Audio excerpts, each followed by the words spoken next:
Welcome back from vacation. We hope you had a wonderful time with friends and family or were really productive, like these students who spent an afternoon at Hillview Library together analyzing the novel 1984. We're excited to be back and are ready to kick it into high gear for the remainder of quarter 3, which is only 3 weeks away.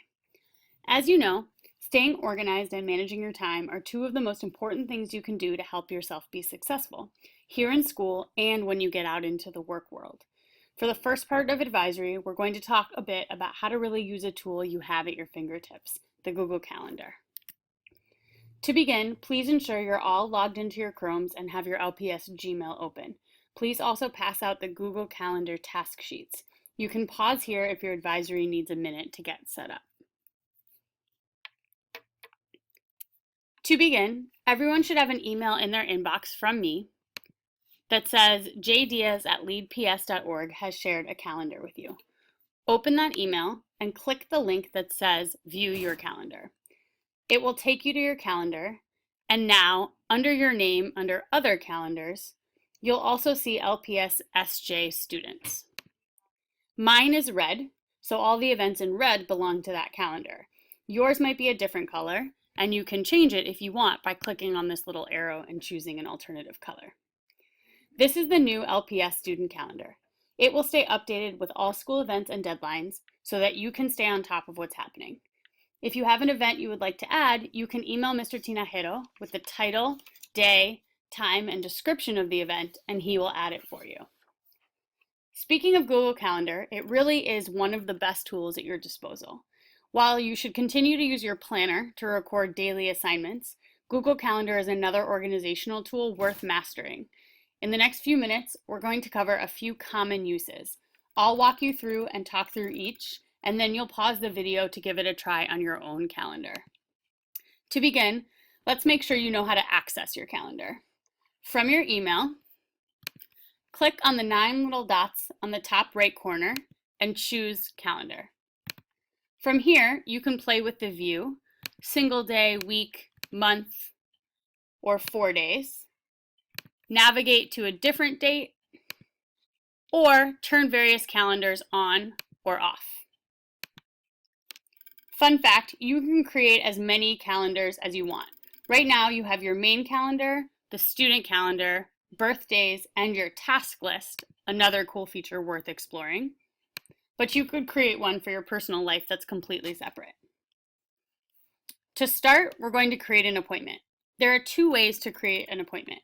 You can go here and click Create, or you can go to a day and drag. Don't worry about getting the time exactly right. You can change that in the appointment. Once you drag, click Edit Event and play with the details. Make sure to give your event a title,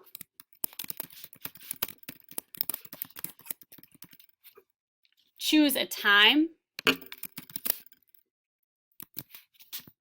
and location.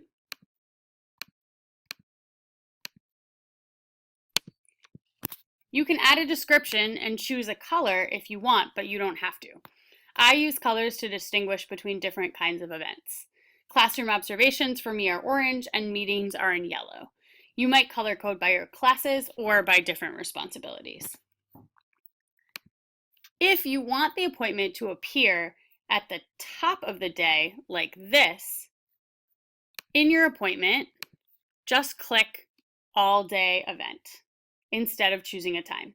This is great if you want to put a deadline into your calendar.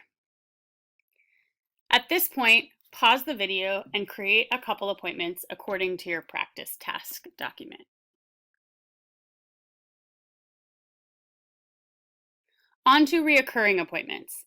If you have an appointment that occurs regularly, such as a meeting with a teacher or a study group, you can use the repeat feature.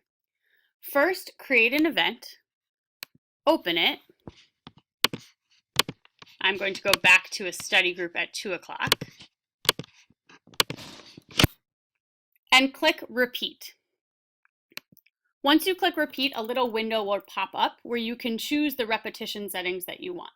In this case, I'm going to set the event to occur every week on Tuesdays, and I'm not going to put in an end date because at this point it doesn't matter, but that's when the study group will meet every day or every week. push save, and you'll see now that every week that Algebra 2 study group is going to appear on my calendar. Go ahead and pause the video and practice this task.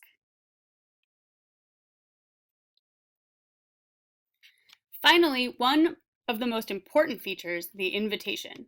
At LPS, we do a lot of work together, student to student, students with teachers, and teachers with each other. Let's use the study group example.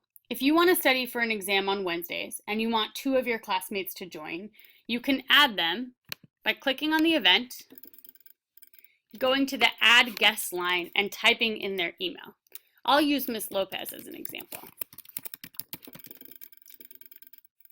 Similarly, if you want to set up a meeting with Mr. Larkin to talk about a family meeting idea, you could create an appointment and invite Mr. Larkin.